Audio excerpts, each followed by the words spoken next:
When we're dealing with basic arithmetic, we see the concrete numbers there. We'll see 23 plus 5. We know what these numbers are right over here, and we can calculate them. It's going to be 28.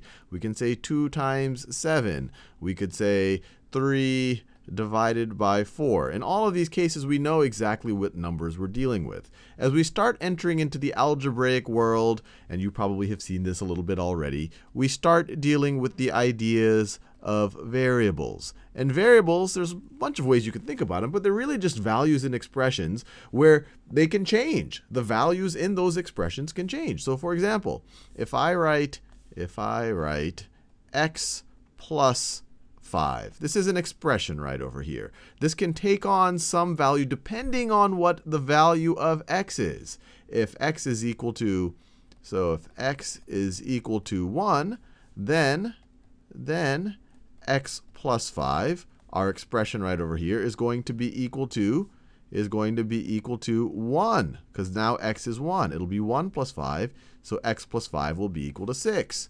If x is equal to, I don't know, -7, then x plus 5 is going to be equal to, well, now x is -7. -7 is going to be -7 plus 5, which is -2. So notice, x here is a variable. X here is the variable, and its value can change depending on the context. And this is in the context of an expression. You'll also see it in the context of an equation. It's actually important to realize the distinction between an expression and an equation. An expression is really just a statement of value, a statement of some type of quantity. So this is an expression. An expression would be something like what we saw over here.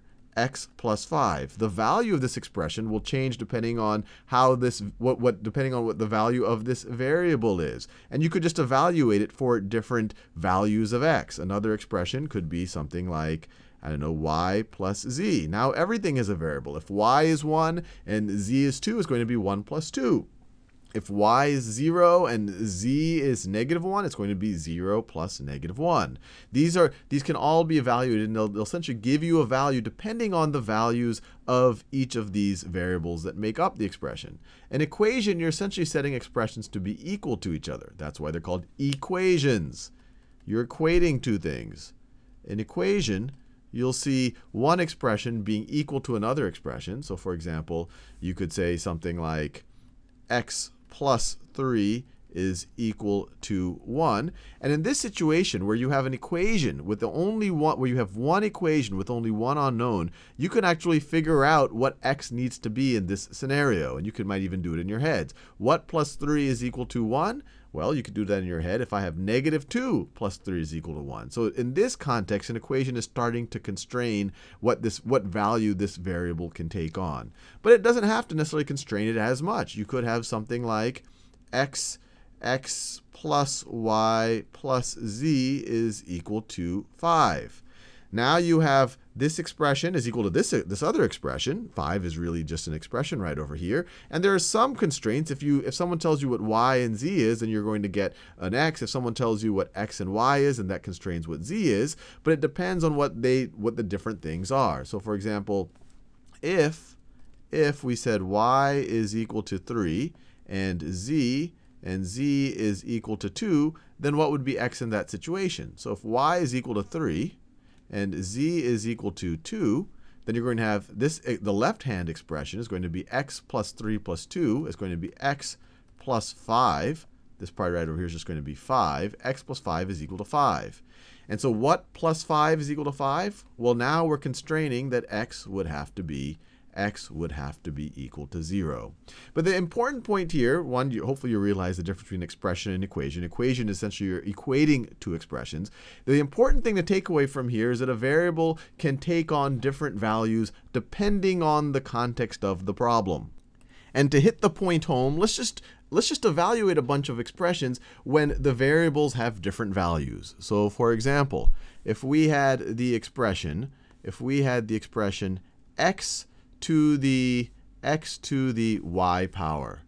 If x is equal to 5 and y is equal to 2, y is equal to 2, then our expression here is going to evaluate to, well, x is now going to be 5. X is going to be 5. Y is going to be 2. It's going to be 5 to the second power, or it's going to evaluate to 25. If we change the values, if we said x, let me do it in that same color. If we said x is equal to negative 2 and y is equal to 3, then this expression would evaluate to, let me do it in that. So it would evaluate to negative 2. That's what we're going to substitute for x now in this context. And y is now 3, negative 2 to the third power. Negative 2 to the third power, which is negative 2 times negative 2 times negative 2, which is negative 8. Negative 2 times negative 2 is positive 4, times negative 2 again is equal to negative 8. Is equal to negative 8. So you see, depending on the values of these expressions, we could do even, we could do more complex things. We could have an expression like the square root of x plus y and then minus x, like that. If x is equal to, let's say that x is equal to 1 and y is equal to 8. Then this expression would evaluate to, well, every time we see an x, we want to put a 1 there. So we would have a 1 there, and you would have a 1 over there. And every time you see a y, you would put an 8 in its place. In this context, we're setting these variables. So you would see an 8. So under the radical sign, you would have a 1 plus 8. So you would have the principal root of 9, which is 3. So this whole thing would simplify. In this context, when we set these variables to be these things, this whole thing would simplify to be 3. 1 plus 8 is 9. Principal root of that is 3. And then you'd have 3 minus 1, which is equal to 2.